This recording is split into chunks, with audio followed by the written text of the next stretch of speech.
السلام علیکم سامعین، 30 ربیع الاول اور 16 اکتوبر ہے۔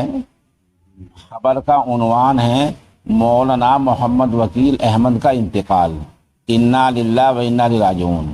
مولانا مرحوم مغربی اتر پردیش کے مشہور دینی ادارہ دارالعلوم حسینیہ تعلیم میں مدرس تھے۔ لگ بھگ 30 سال تک شعبہ تحفیظ قرآن میں آپ نے خدمات انجام دی ہیں۔ آپ کے شاگردوں کی ایک بڑی تعداد ہے۔ اس خبر کے لیے وہیں سے مولانا جابر فرحت ہمارے رابطے میں ہیں۔ وہ بتا رہے ہیں کہ مولانا کے خاندان میں 6 افراد ہیں پسماندگان میں۔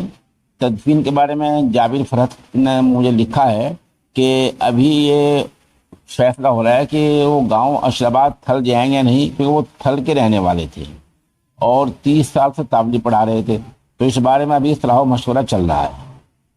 ادھر ایک تحریر ہمیں قاری غفران صاحب نے بھیجی ہے۔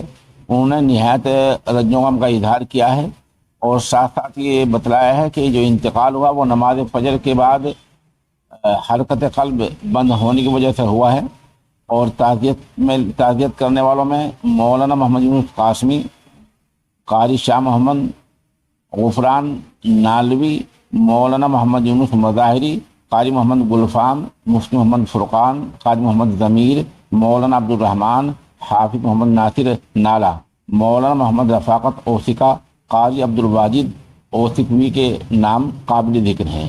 مرحوم کی عمر 52-53 سال بتائی جا رہی ہے۔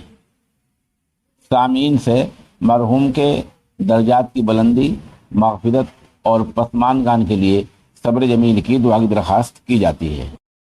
اس حادثہ فاجعہ پر مولانا مہتاب نے بھی گہرے رنج و غم کا اظہار کیا ہے۔